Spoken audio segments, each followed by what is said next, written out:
Good morning, Agut Mayid. It's the first day of Chol Hamoed Sukkot. That means it's the 17th of Tishrei, the 23rd of September.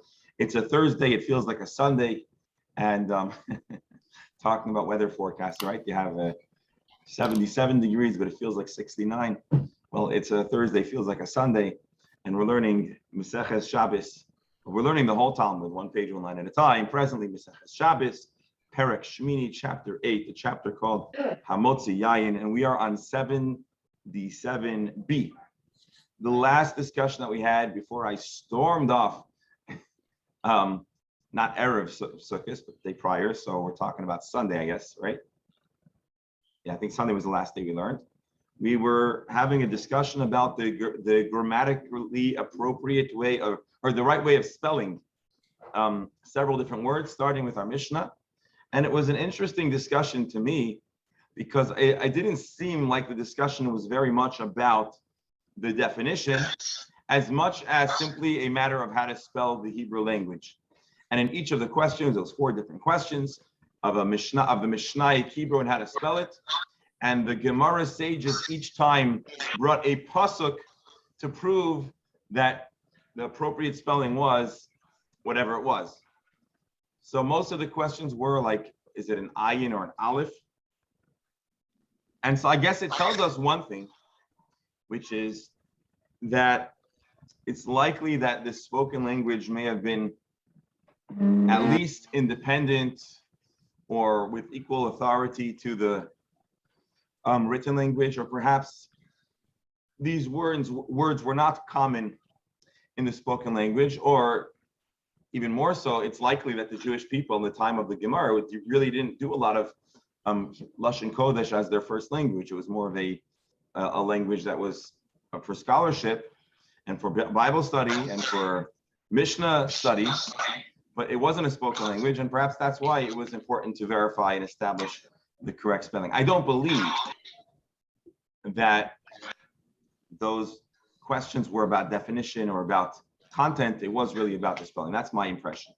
It also tells us something else. As you know, you speak to Jews who really research or are into language, and they'll tell you that although us Ashkenazim say, oh yeah, ayin and aleph makes the same sound, and chaf and ches makes the same sound, and tet and taf make the same sound, but if you talk to Jews that maybe have had a more continuous presence and maybe less disruptions, they'll tell you that just because we Ashkenazic Jews forgot some of the nuanced different sounds between the different languages, let's say an aleph, or rather an ayin is a much more guttural sound, an ayin is an aleph.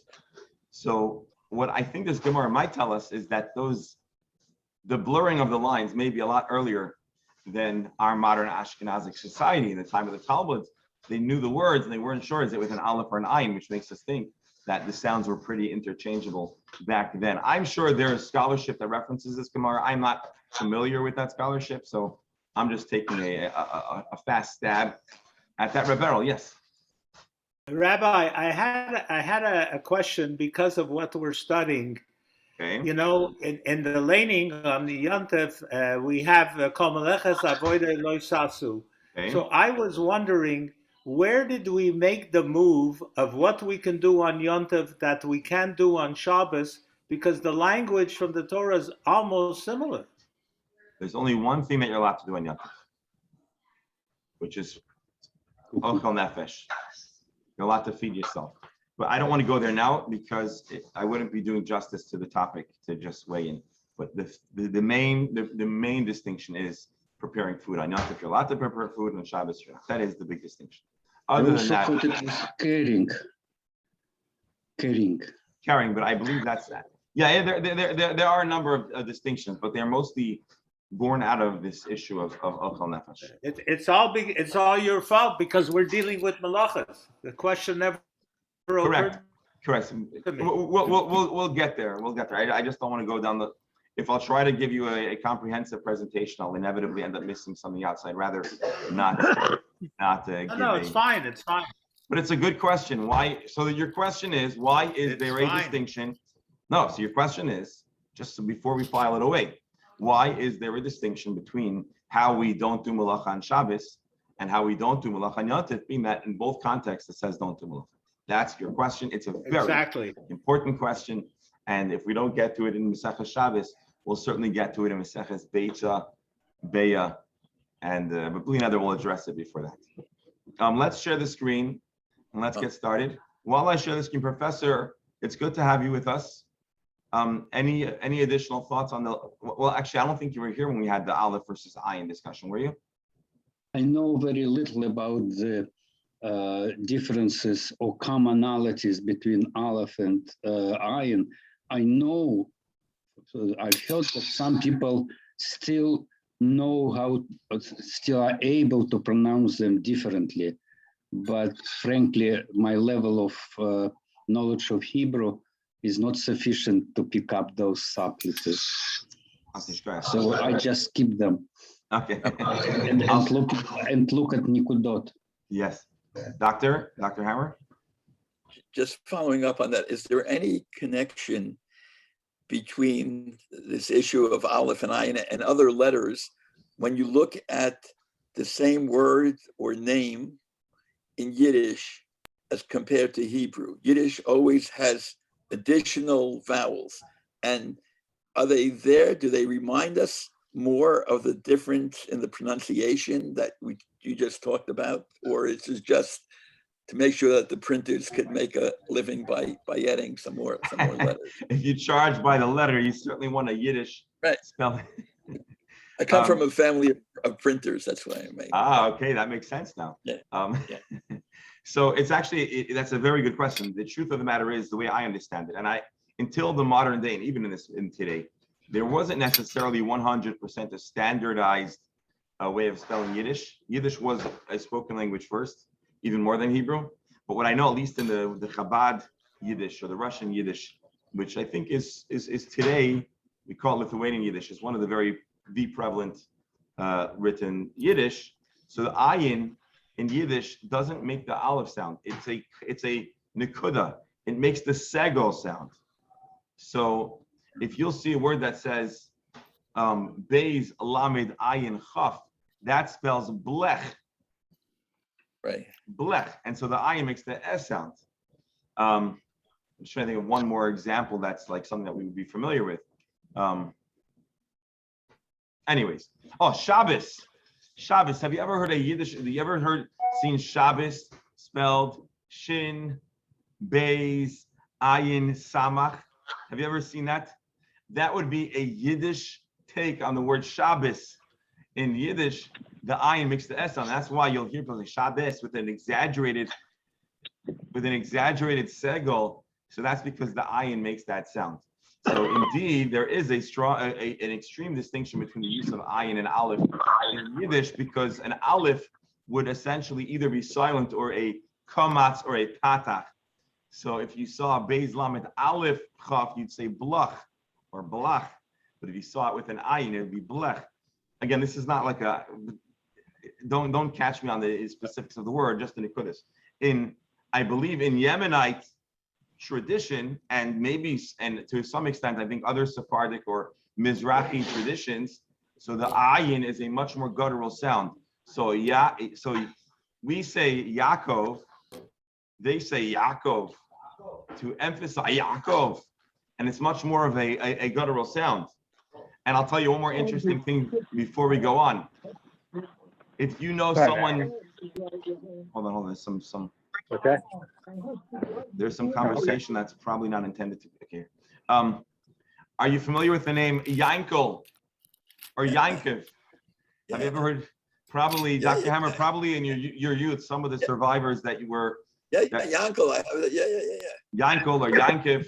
Where is Yankov come from? There's no nun in Yankov, right? So I believe it's actually associated with somewhat of a guttural ayin. So if you're going to say Yaakov in a guttural way, it'll be Yaakov. And if you do that slowly enough, you might end up getting a little bit of a nun, a Yaakov stuck inside there. And so that is a little bit of a preservation of that more guttural ayin sound.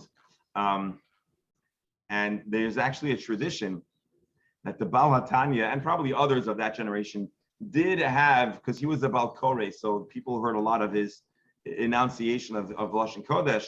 as he leaned. And so the Hasidim of the Balatani, and I imagine others, reported that he had a different, I don't know what it was, but he had a different pronunciation for ayin and aleph, and I believe for other sounds as well. But just bringing it back to our Gemara, the distinction in the Talmud must have not been that extreme, because otherwise there would have never been a question if the word was, if Gemia with an aleph and an ayin were entirely different, then probably we'd know the difference.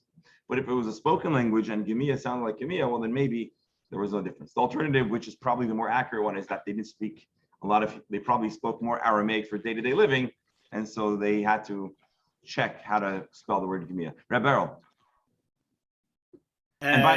To use a favorite word of mine, Yiddish spelling is loosey-goosey because of the different pronunciations. If you write it one way, it says as a Litvak or as Polish. You have also in Yiddish the difficulty sometimes to use an aleph in a word or two yuds. Yes. There's a lot of very, very Yivo struggles with that to this very day. So actually, I saw recently there was a big poll. I think it might have been Yivo even, to determine, or some other Yiddish association, to they wanted to create an authoritative Yiddish spelling, and unfortunately, it's not so simple. Because I'll tell you why. Because although academic and the poetic Yiddish is mostly Lithuanian or Russian Yiddish, but there's a very, very large population of Hungarian and Polish speakers in the Haredi world, and it makes it hard.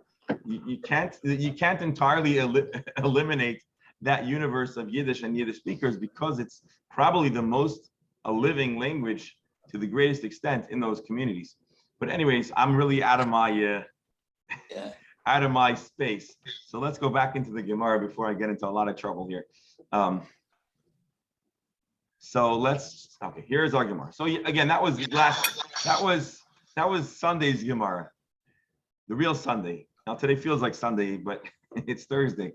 Let's see the next step of the Mishnah. So the Mishnah is talking about the smallest volume of a liquid that is considered carrying because it is a desirable quantity for your use or common use. And so the Mishnah says honey, you don't drink honey, and you also don't necessarily only dip your apples in it.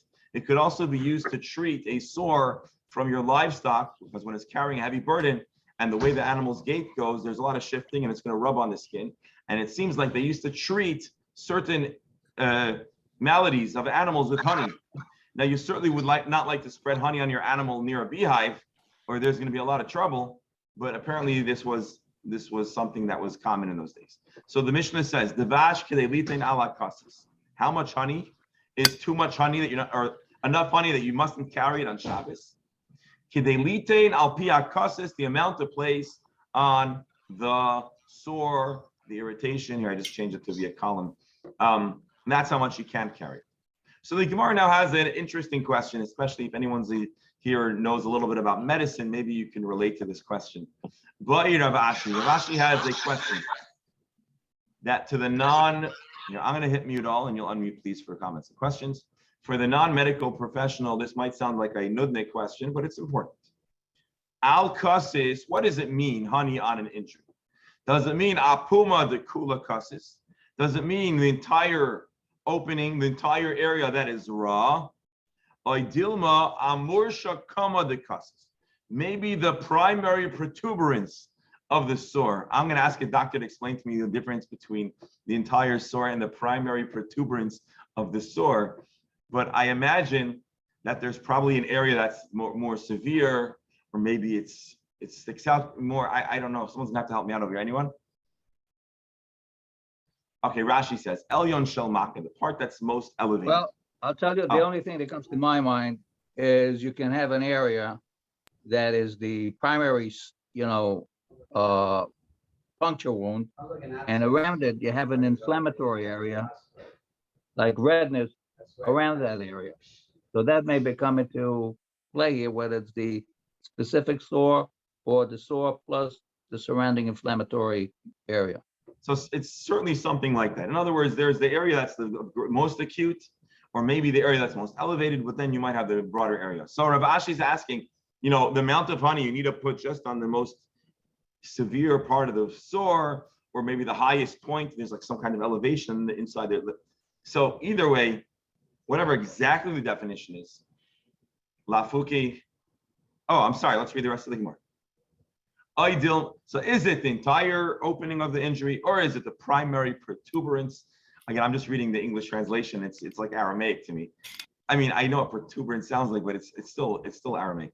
Lafuki hudrana dela. Maybe this excludes the surrounding area where maybe he's not going to spread honey. Yeah, so this confirms, I think, what the doctor said. And the Gemara answers, maybe frustrating, but something that's going to be a little familiar right now. Teku. We don't know the answer. So is it this much honey, or is it a drop more that's going to spread on the broader area? And the Gemara answers teku. We don't know the answer. It is left in a question, or as we commonly explain the word teku, tishbi, taretz, kushiyisbi, baot. It's a question that's going to remain with a question mark. And when Mashiach comes, we will find the answer to our query. Let's take a fast peek at Rambam. Let's see how Rambam paskins, really fast. I'm going to skip Dvash. When it comes to honey, you're not allowed to carry the amount kedei litain al roish ha-kosis, on the head of the injury. He said, and I don't know, Rashi doesn't use the exact word of the Mishnah here, but I don't know if he's talking about apuma de kula kosis or amur shakama de kosis, and I don't even know how the Rambam paskins. Let's do one more thing just to keep everyone crazy. Let's look at the commentaries on the Rambam. Again, this is just real fast. I want to see. Let's look at the Magid Mishnah.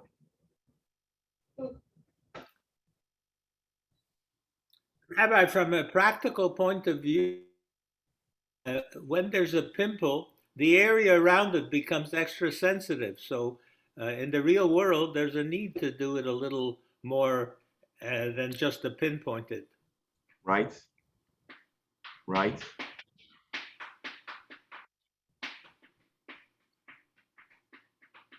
All right, we'll leave it at that. I'm not sure I can decipher from the Rambam if he takes a stance or how he passes halachically. All right, and he is the only one that's linked halachically to this discussion. Let's continue. Amar Rav Yehuda Amar Rav. This is where we get Agadik. Kol ma shebara hakadosh baruch hu ba'olamo. Everything that Hashem created in His universe. Lo bara davar echad levatola. Not a single item in this world was created for no purpose. Everything that Hashem created is for a purpose. This is a very important, fundamental teaching in the Gemara, in Judaism, that Hashem created the world with intent, and everything here has a reason. We might not know its reason, but that does not mean that it's for nothing. Which I guess gets into an interesting conversation to those who like to see things from an evolutionary standpoint, and we like to say that maybe certain parts of the body are not necessary. This is not even talking about the body. This is talking about stuff in the universe. But suffice it to say, the Torah's position is that everything that exists is for a purpose. We might not know what that purpose is, but the Gemara is going to suggest a few things that you might have not otherwise considered. Bara Shablul. Hashem created Rabbi Steinsaltz translates a snail.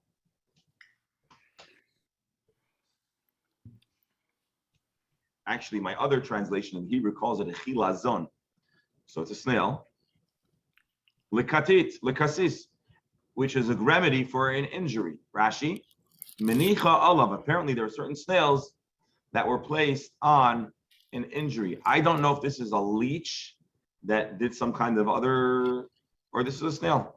I have a feeling contemporary medicine doesn't use a lot of snails in healing, but apparently certain snails were useful for healing wounds. Barazvuv, you ever had an annoying fly and you're like, why did Hashem ever create a fly? Well, litzira. Flies apparently were used in the ancient world as a remedy for a wasp sting. Rashi, zvuv litzira. Lamisha aksot tzira, a person who was stung by a wasp. Koisesh zvuv umanicha alav. Catch the fly, crush it up, and then you place it on the place of the injury. I have Dr. Harosh, an emergency room doctor, in the room, and he's telling me that you should not try this at home today. But once upon a time, he doesn't want to see you for two problems. He'd rather just help treat your wasp sting. Okay. Yitush, what is a gnat or a mosquito for? Linachash. Apparently, mosquitoes were good for snake bites. Linachash, but what do you need a snake for? Lichafafis. Sometimes a snake could be a remedy for a skin rash. Rashi. Hold on one second. Give me 1 second.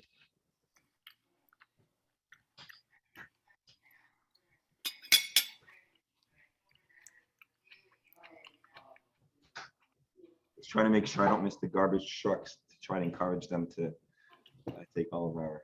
All right. So a snake also has a medical use. Usamamis. And what about the poison? Rabbi Steinsaltz, a gecko. I mean, I never won. La'akrab, that could be part of the remedy for a scorpion sting. By the way, when I was in Israel, we encountered a number of scorpions. I was in Sept, and we saw a good few scorpions. We got scorpions here. Oh, you have scorpions? In the house. Hold on. You're telling me that in the Keys there are scorpions? There's some scorpions. They're supposed to be the ones that they're supposed to be not the real poisonous ones. It's supposed to be Not so poisonous. supposedly Okay. if it bites you, it's like a bee sting. I don't know. I haven't let it bite me though. But Yeah, don't try. yeah. But if you do get stung by a scorpion, find a gecko, please. No. Yeah, we got Go to plenty of your those around here. reach out to your local emergency medical professional. Oh, yeah, they got the geckos. They're all over. They're all over the place. So what do? How does this work? How does it help? You got to get one white and one dark gecko. You cook it up, and then you smear it, and you put it. You apply it to the site of the injury. So you just destroyed the whole pharmaceutical industry in one Shemai. I know, Beryl Allen. I'm sorry. Close up shop. No, but here's what I'll suggest. Obviously, these are not contemporary medical treatments that should be applied. You should consult medical professionals. We know geckos are not actually black and white. They change their color based on what's surrounding them. But here's what I would suggest. All of these examples are examples that were in the moment. But I think if you'd ask the Gemara will tell you there are additional and countless uses for all of these items. So today I would imagine the same thing. I think today biologists would probably, or evolutionary biologists would probably tell you that, or zoologists, that all of these creatures are necessary to feed other creatures, which ultimately contribute to important things in our ecosystem. And we know that there are certain creatures in our ecosystem that seem like a menace, but ultimately they all are there to create a balance that makes the world run the way we need. So I think, although maybe the instances that are brought in the Gemara are harder for us to relate to, I think the principles are very well understood. And we know also that an incorrectly introduced animal that's not indigenous to a population can utterly devastate a specific species, which has a chain effect, which sometimes, unfortunately, we really appreciate the valuable contribution of something only when it's in crisis or being threatened. The Ben Yoda really fast. He says, what's the connection between a yitush, a mosquito here, or a gnat, and a snake? So he says,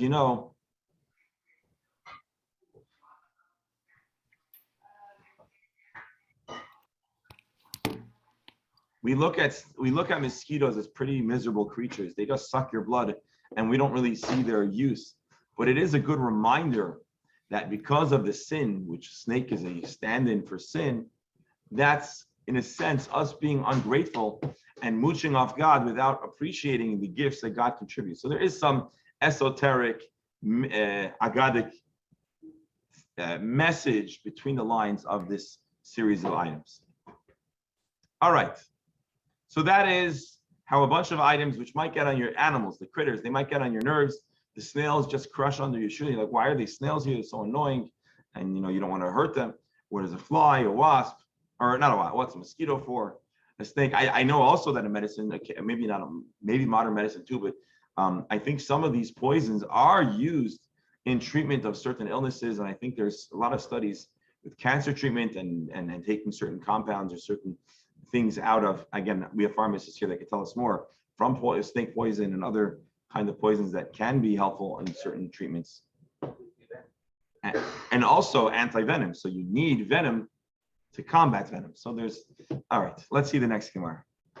Unless Sir Beryl, if you want to weigh in, you have on this matter, the pharmacist has some authority, so you're welcome to chime in. Beryl, are you there? I think he's frozen. All right, let's continue. Am I frozen? No. I'm frozen. Okay. Taner Rabbanan. Our sages taught. Chamisha Amos Hein. There are 5 kinds of fears or senses of dread, as Rabbi Steinsaltz translates. Now, anyone here that's an expert of the English language, we can debate if there's a distinction between fear and dread. I think there is. Well, anyway, okay, we'll use Rabbi Steinsaltz's translation. Dread. Emas mafkia al ha'ari. Oh, no. Emas chalosh al ha'yibor. You have the dread, the occasional ability for a weaker being to cause fear in a stronger being. Rashi, mafkia. Oh, so you have emas mafkia al ha'ari. You have the dread that a mafkia has over a lion. So a lion is the strongest of creatures. And the mafkia, Rashi says, chaya tana, the koila gadol. It's a very small creature with a loud roar. V'shemeya, the yare sheteibiria gedola bereach. The lion hears the sound, doesn't see it, and assumes that there's this very formidable creature that could take him on. And the lion could end up running away from a much smaller critter, which of course is a little bit ironic because the lion was understood to be the apex dominant predator in its environment.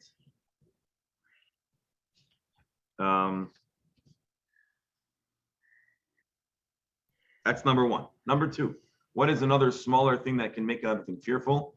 Emas yitush alapil. You have the fear that a snake has of a little gnat. Or I think in more conventional literary or contemporary literary, we talk about, I think, a mice and an elephant, right? But anyways, Rashi yitush nichnas lefil b'chaytmai. A little bug can go into the snake's trunk. And then similarly, there's a little spider or a little critter that can go into the nose of a scorpion. So you have emas samamim al ha'akrav, the dread of the gecko over the scorpion. Okay, we'll just read it. Emas sununis al hanesher. You have the fear of the swallow, which is a smaller bird, that it casts upon the eagle. So you have an eagle that's afraid of a much smaller critter. How so? Rashi. The little swallow can go under the wings of an eagle, and it could stop this eagle from deploying its wings. And if an eagle can't flap its wings, it could crash. So it's a smaller creature, but it can cause great harm to the eagle. And I guess that's what we're saying. The gecko can be afraid of the scorpion, I guess. Emas kilbis aliv yasin. Then you have the fear of a kilbis. Rashi, sheretz katan. It's a small sea critter. V'nichnas l'dagaz l'va'azna. It can also go into the nostril of a massive fish. The aliv yasin, of course, is the biggest fish. Or Rabbi Steinsaltz translates it as a whale. Amar Rav Yehuda Marav Mikra. Do we have a verse that indicates, that alludes to this? Hamavlik shoyd al eis. So he that causes destruction to flash upon the Uz. I read it wrong. Uz, the mighty. So sometimes you have a little thing that can cause a lot of harm. And what comes to mind in the modern world? Have a little computer virus that could take down a country's nuclear program. So it's not always You have size. you have a COVID virus that's destroying us all here. Yeah, I was debating if we should talk about that. That was a little too personal and too impactful to mention. But yes, a little virus, and it utterly shuts us down and utterly turned our whole existence on its head. And So- outsmarting us with the variants. Yeah. Yeah. So there we have it. So again, an interesting series of Agadic teachings. We have the 5 things that Hashem created that you might think are for naught, and in truth, they are very important. We have on a similar topic, creatures, smaller creatures that can cast dread upon larger creatures, the opposite of usefulness, as is portrayed in the previous idea. And now let's go on to another interesting Gemara. This Gemara, in addition to the conversation, is also going to give us a little bit of an insight into the casual relationships and mannerisms of the people of the Talmud. I don't want to oversell it, but yeah. Rav Zera ashkach l'Rav Yehuda dehavekoya pischa de bechamor. Rav Zera once encountered Rav Yehuda, who was standing right outside his in-laws' home. V'chazia dehava b'dicha date, and he sees him in a very good mood. So, Rebel, can we infer that he's on the way in or on the way out based on his mood?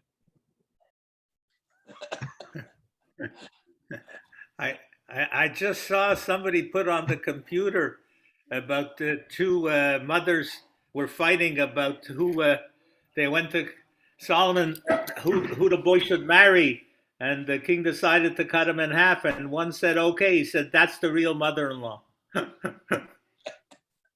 So suffice it to say, he was in a good mood outside his in-laws' home, and we need some Talmud level deduction to infer which direction he was going, if he was going in or he was going out. Anyways, we'll leave it at that. And he understood that this is a unique opportunity to ask him anything that's under the sun, anything in the universe he could ask him. Rashi, kol chalolei alma. He can ask him all different kinds of stuff that he typically would not get away with inquiring. I understand that in his Talmudic culture, there were appropriate and inappropriate times and appropriate and inappropriate things to ask. Usually, there was a subject that was being reviewed and discussed in the Talmud, in the study hall, and you would pretty much want to focus your questions to that matter at hand. Or if there was a certain season. So on Sukkot, it would be highly appropriate to ask any question on the halacha or the agada of Sukkot. But if you're going to start being a nudnik and asking about Shavuos and the laws of making cheesecake, you might be given a cold shoulder and might be told, come back when it's time. That was the culture at the time of the Talmud. But, when a person's in an incredibly open and good mood, you might be able to take advantage of the moment. And that's what Rav Zera is going to do. Omar Lei, so Rav Zera asked him some questions. Now, these questions are going to need some study because they sound like they're very, maybe like a National Geographic kind of question, not 2 rabbis having a deep Talmudic conversation. But if and when one will dig deep, I believe there are some hidden, deeper messages that we may or may not uncover. So here are his questions. My taima ize misagon bereisha v'hadar imre. He asked the question, why is it that the goats organize themselves as a society where the rams go in the front, and then behind them you have the other members of the flock, and primarily the females? Why is it that the males go ahead of the other sheep? My taima ize misagon bereisha v'hadar imre. Why do the rams go first? Or here he says, why do the goats go first and the ewes follow? Rashi, mehalchot berosh ha'eder. Why do they go in the front of the flock? Amar le kivriyasai shalaylam. This phenomenon of how the goats organize themselves as a society, or the way they go when they travel, is reflective of briyato shel olam, the way Hashem created the world. The bereisha chashocha v'hadar nahora. Initially, the world was created; it was dark. And then Hashem added light. Vayihi erev, vayihi boker. First it was dark, first it was night, and then it was day. And so similarly, the rams tend to be darker, and the ewes tend to be a lighter pigment, if you could generalize.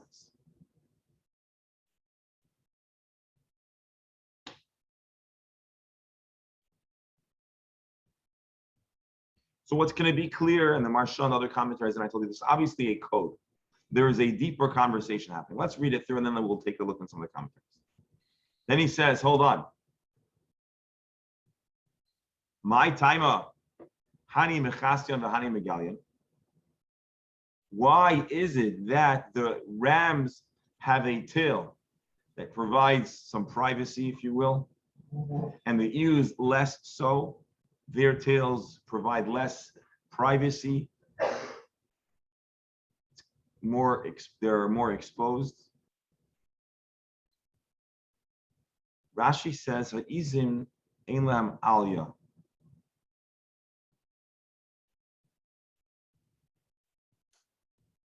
So why are the genitals of the ewes covered and the goats are exposed? Rabbi, how can you possibly, here you meet somebody, you can answer any question in the world. I mean, it's ridiculous. That's what you would ask him. That's exactly why I, and the Maharsha and the other commentaries all say that there is a code, and he's not literally asking, as I said, a series of questions that you might want to explore in a documentary by National Geographic or the I don't know what you call it, the nature channels or whatever. Obviously, there are deeper messages and themes. But let's first read the questions and see them in their literal interpretation, and then we'll attempt, with Hashem's help, to do a little deciphering, if we should be so blessed. So again, why do we find that the ewes' tails cover their genitals and the rams do not? So he answered, Hani de mechasinon minayu mechasion, v'hani de lo mechasinon minayu megayon. Let's read the Rabbi Steinsaltz's translation. Ewes who use their wool to cover us, they get to have privacy. So maybe I'm translating this wrong. It seems like we're talking about two different species here. Maybe we're talking about sheep versus goats. If I got that wrong, I apologize. Anyways, let's read our silence. Ewes, the sheep whose wool we use to cover ourselves, we make clothing out of, they are rewarded with a robust tail to have privacy. And goats, whose hair is not usually used in clothing, they are exposed. So I guess we're comparing goats versus sheep. Rashi. Sheep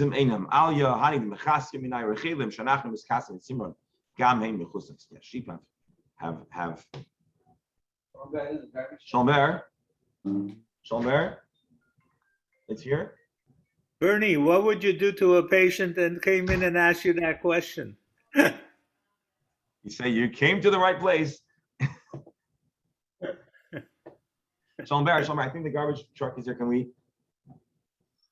Sorry. All right. What's next? You also said it here. You have money? No, I gave back to you. Oh. Remember I had to do those 2 Oh, yeah. You so looking over there. All right, a few more questions. My tama gamla zutar gnufte. Why is it that camels have short tails? Yishum da'achal kisei, because they eat thorns, and a long tail would get enmeshed in the thorns. So Hashem in His kindness gives them a short tail so they don't get any injuries. My taima Torah aricha gnufte. Why is it that an ox has a long tail? Yishum dedayor be'agmi. It's here, no? Phantom truck. Okay. Mishum dedayor be'agmi, because they live in the swamp. And they must fend off mosquitoes.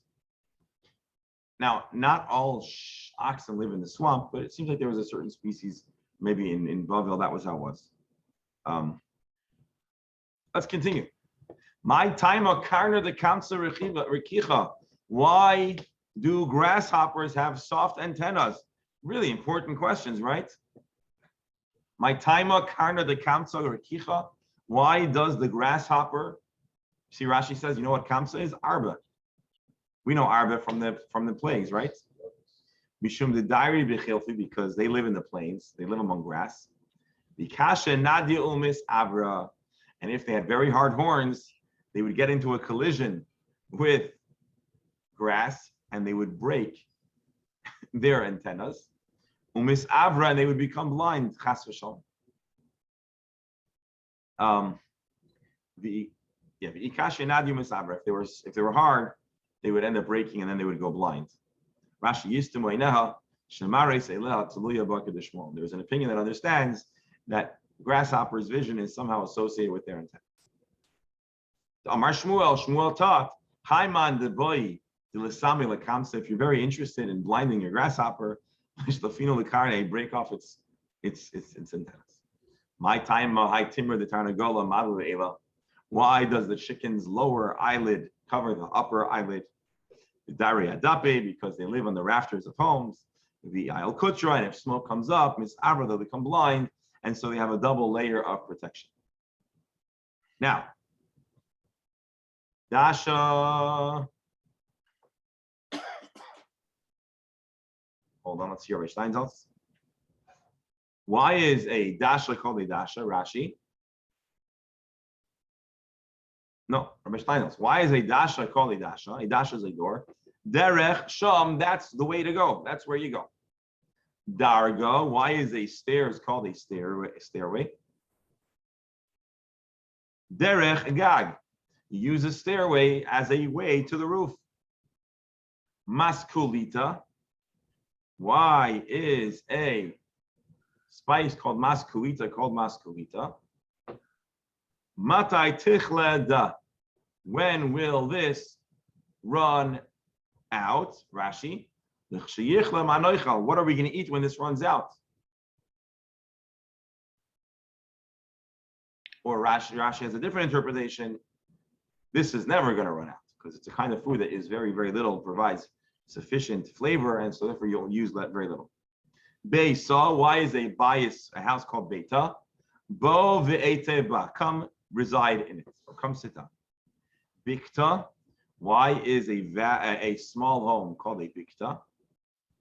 Be akta, it's a small, narrow home. Kufta, why is a barrel called a kufta? Because it's an acronym for the words kuf vatev. Flip this thing over and you can sit on it. Bricks are called livnei. Why are bricks called livnei, or in Hebrew livneinim? Livnei b'nei.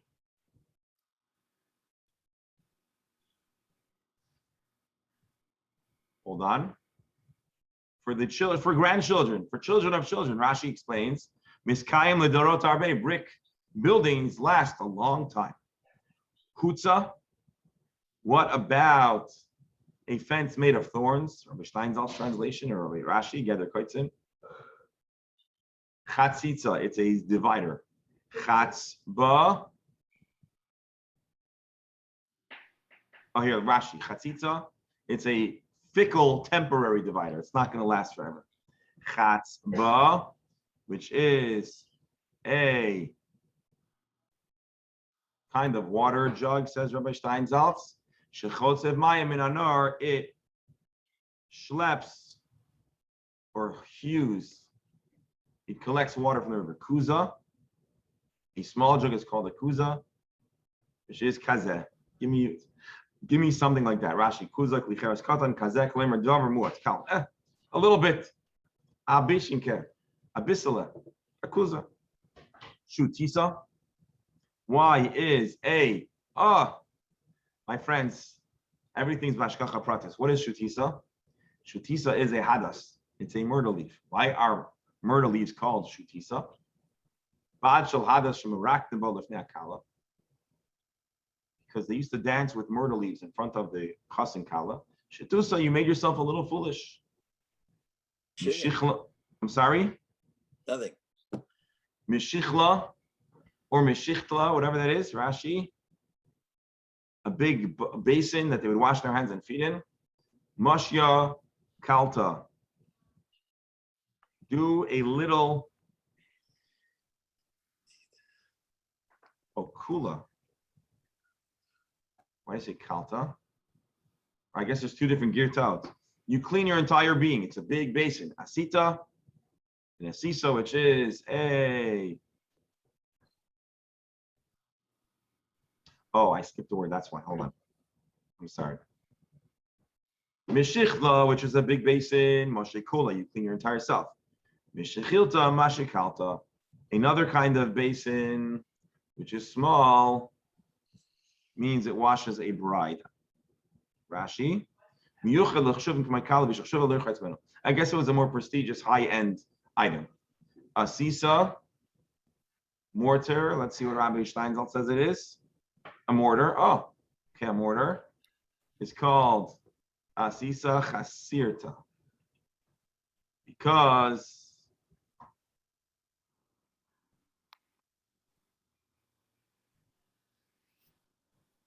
it means lacking because it has a large cavity. The pestle is inserted into the mortar. Its contents are called buchna boy v'aken. I'll beat this thing up because you put something into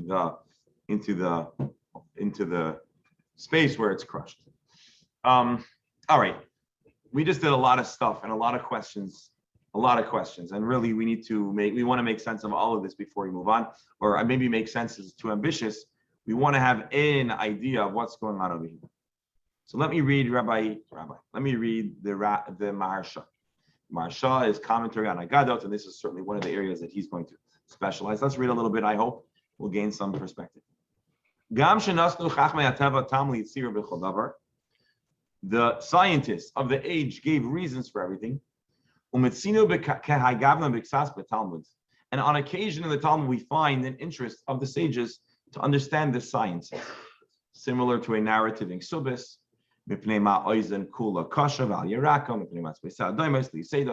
So it's not unheard of that the Gemara, the sages of the Talmud, would like to understand some of the mysteries behind creation and to understand science. There's a question about why ears are in a certain manner and why fingers have a certain appearance. The questions here about the goats the rams in the front, and saying that it's reflective of the nature of creation, and the question about the tails that have to do with the providing for others, to read it in its literal interpretation leaves us with a very unsatisfactory taste in our mouth. And the Maharsha, therefore, and I suspect some of you might agree, we must therefore conclude that here, the questions and the answers were not meant to be scientific. They were meant to be code teachings about Torah. So what was the conversation, or what was the question about goats or rams? We find that the Greek Empire, the Greeks, are compared to rams, or to goats, rather. And we find this in the book of Daniel, that it describes the great goat. And the Jewish people are compared to sheep. Sept Yisrael, a distracted, flustered eel.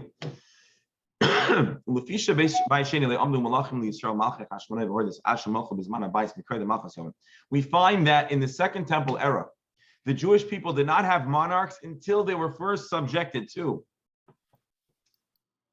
the Syrian Greeks. In the story of Hanukkah, starting with Alexander the Great and then Antiochus, etc. So the question can be understood as follows.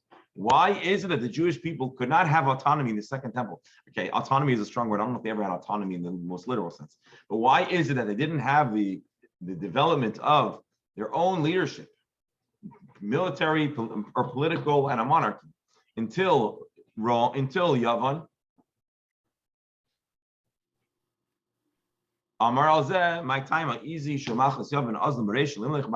asked, why is it that the Greeks go first? Then, only then, do we have the Hasmonean kings. And he answers, you know what? These mysteries are reflected in creation itself. Why is it that sometimes things don't work out the way we wish it would? Well, he said, you know, when Hashem created the world, he started off with a lot of darkness, and only then came light. Yihi or only happened after Choshech al Pnei Tehom until there was darkness.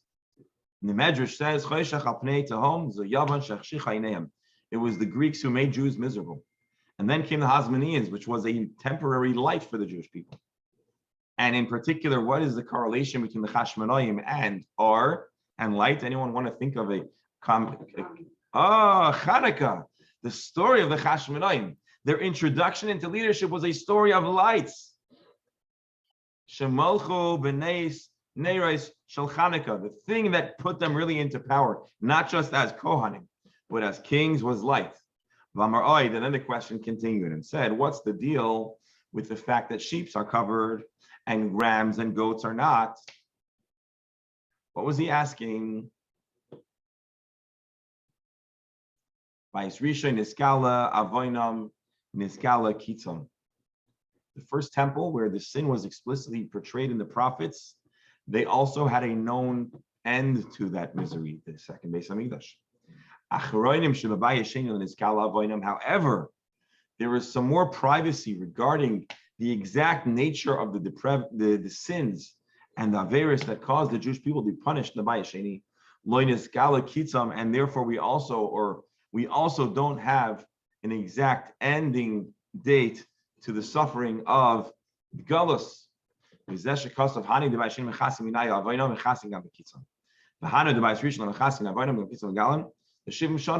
the first Beis Hamikdash was 70 years and done. Then he asked another question. What's the deal with the camel's tail?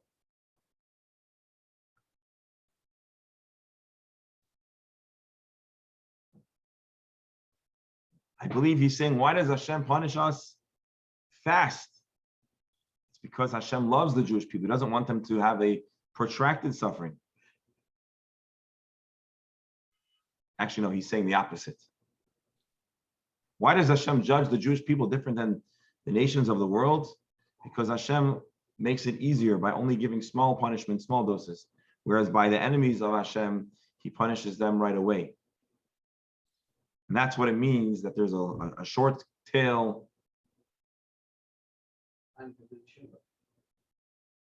So the camel represents Bavel, the Castilians, the Babylonians, and so they were punished rapidly. That's what it means, a short tail. They were shortened rapidly after their sins. Didn't take time after the Churban, after Bavel destroyed the Beis Hamikdash, not long after their end came. As the Torah tells us the story of Belshazzar's fall, and then right away Darius, Daryavesh, the Persians came very rapidly afterwards. And then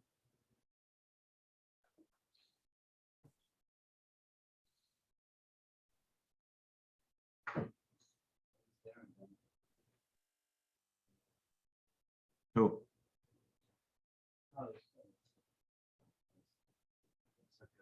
And then the Gemara asks, okay, and what's with the long tail of the ox? And so then the answer is the ox represents the Jewish people. Because many times the Jewish people are referred to as Yosef Bechor Shor. And so why does their galus take so long? Because Hashem is trying to give small doses of punishment. What does it mean that they live in an agam? They live in a swamp. Today there's a lot of talking about the swamp, right? Draining swamps, and I don't know. And they need to swat away the bugs. So he says,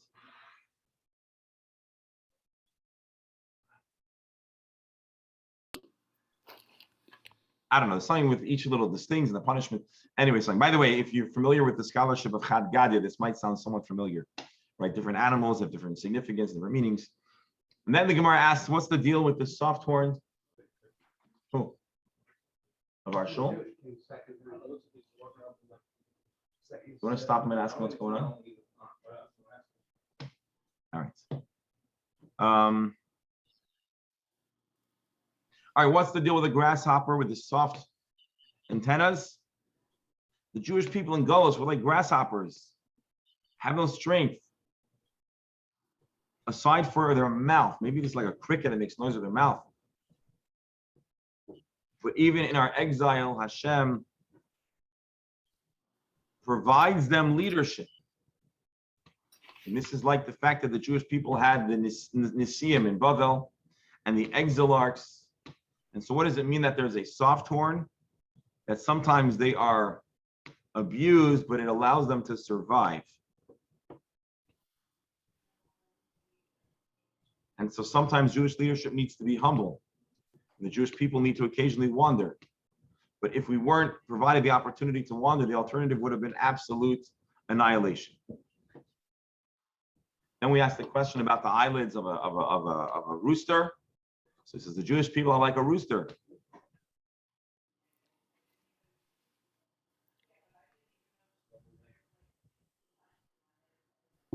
Hold on, I'm trying to give you some.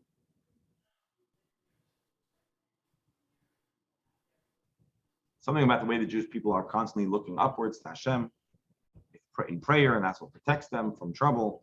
Smoke is Golus, and the eye looking upward is the prayer and survival of Golus.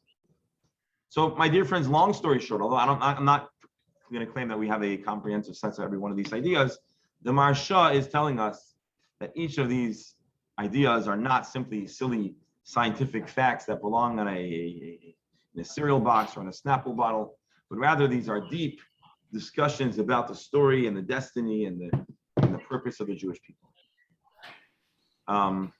Rabbi, do we know what what percentage of the Talmidei Chachamim went along with this perspective?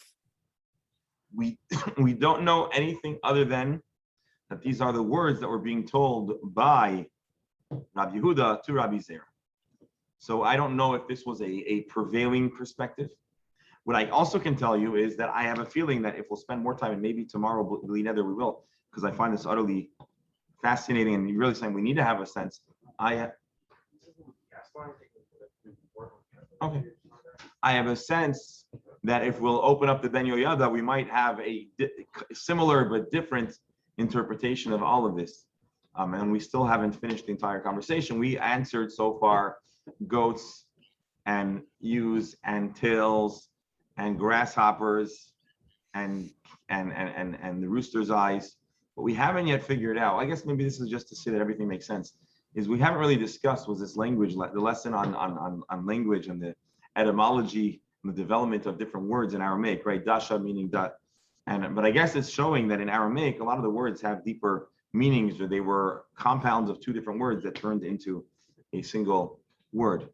And so that too, I think, needs to be visited by our commentators, because why is this something that's important for the Talmud? The Talmud isn't just interested in giving us a lesson in Aramaic for the purpose of teaching us Aramaic. There's got to be a deeper message. And so Bli Neder tomorrow, because I see it's already past 11 and I actually have to run home and do some daddy duty now. But I want to thank you all for joining and for being here. Yeah, I'm being paged. So I want to wish everyone a good Moed, and I want to also mention that we're learning Lischus. Oh, Yosef here. Lischus, the Refuah Shlema of, hang on one second, let's get this right. Lischus, the Refuah Shlema of Leah Basrita, and we're also going to dedicate our learning a very tragic passing of the son of someone who's Marbitz Torah himself on a Gedalia Fenster, who was a past member of the Shul and a supporter of the Shul. And his son unfortunately passed away yesterday. And he was not well, but he passed away. Daniel Yerachmiel Ben Gedalia. So we'll dedicate our learning for sure for the next week, if not beyond. Lila Nishmasa, and the Jewish people of Klal Yisrael should only have good news for everyone. So thank you all. Have a good day.